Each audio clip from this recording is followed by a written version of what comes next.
महिलाओं के लिए सबसे खतरनाक और असुरक्षित जगह उनका खुद का घर बन चुका है।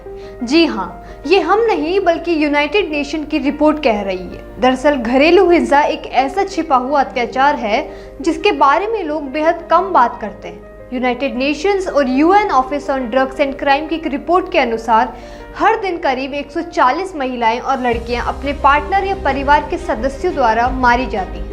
2023 में ये लगभग 50,000 महिलाओं को घर में ही मार दिया गया।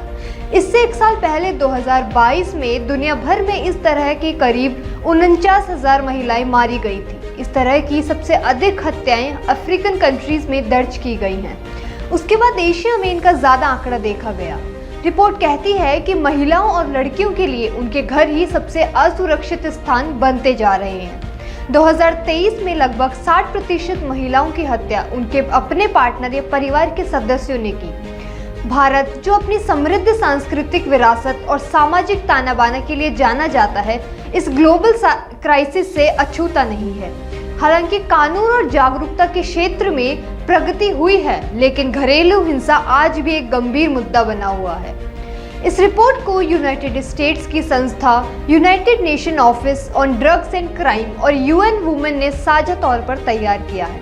इसके मुताबिक 2023 में दुनिया भर में करीब 85,000 महिलाओं की हत्या की गई। इनमें से करीब 60% हत्याएं महिलाओं के परिजनों या उनके पार्टनर ने ही की थी। इस तरह की हत्याओं में से करीब 21,700 हत्याएं अफ्रीकी देशों में दर्ज की गई।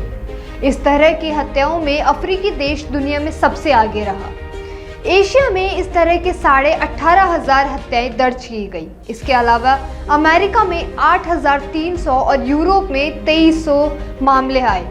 वहीं अगर इस तरह की हत्याओं की महिला और पुरुष के बीच अंतर के रूप में देखें तो केवल 11.8% पुरुषों की ही हत्या उनके परिजनों या पार्टनर ने की। वहीं महिलाओं के मामले में ये संख्या 60.2% रही। महिलाओं और लड़कियों की हत्या के विभिन्न कारण हो सकते हैं, जो केवल पारिवारिक या पार्टनर संबंधी विवादों तक सीमित नहीं होते। जेंडर के बेसिस पर होने वाली हत्याओं का पता लगाने के लिए कई देशों ने UNODC UN women statistical framework लागू किया है। इससे जेंडर के आधार पर होने वाली हत्याओं का पता लगाना आसान हुआ है।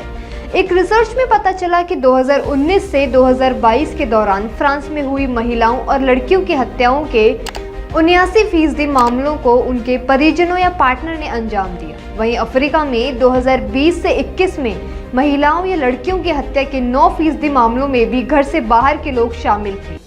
डेटा की कमी के कारण अमेरिका और यूरोप को छोड़कर दुनिया के दूसरे हिस्सों में परिजनों या पार्टनर द्वारा महिलाओं की हत्या में आए बदलाव की निगरानी नहीं हो पाती है। इस वजह से परिजनों या पार्टनर द्वारा महिलाओं और लड़कियों की हत्याओं की दर 2010 से स्थिर बनी हुई है। केवल यूरोप में ही 2010 से 23 के बीच इसके दर में गिरावट दर्ज की गई। इसे उत्तरी, पूर्वी और दक्षिणी यूरोप के देशों में देखा जा सकता है। फ्रांस, दक्षिण अफ्रीका और कोलंबिया से मिले आंकड़ों से पता चलता है कि 2014 से 2017 के जिन महिलाओं या लड़कियों की हत्या उनके साथियों ने की थी, उनमें से 22 से 37% ने अपने साथियों पर पहले शारीरिक, मानसिक या यौन शोषण का आरोप लगाया था। इससे पता चलता है कि इस तरह की शिकायतों पर ध्यान देकर इस तरह की हत्याओं को रोका जा सकता है। जो देश अपने यहाँ महिलाओं या लड़कियों की उनके परिजनों या पार्टनर द्वारा हत्या के आंकड़े साझा कर रहे हैं, उन देशों में पिछले 2 दशकों में से इस तरह के मामले धीरे धीरे बढ़े हैं। इस तरह के सबसे अधिक मामले 2020 में दर्ज किए गए, लेकिन ये मामले 2023 में आते आते आधे ही रह गए। जीवन साथी और परिवार के सदस्यों के द्वारा महिला की हत्या के आंकड़े जुटाना भी एक बड़ा चुनौती वाला काम बन गया है। 2023 में सिर्फ 37 देशों से संबंधित आंकड़े जुटाए हैं, जबकि 2020 में इस प्रकार के आंकड़े जुटाने वाले देशों की संख्या सिर्फ 75 थी। इस तरह परिवार से जुड़े महिलाओं की हत्या के आंकड़ों का संग्रहण लगातार कम हुआ है।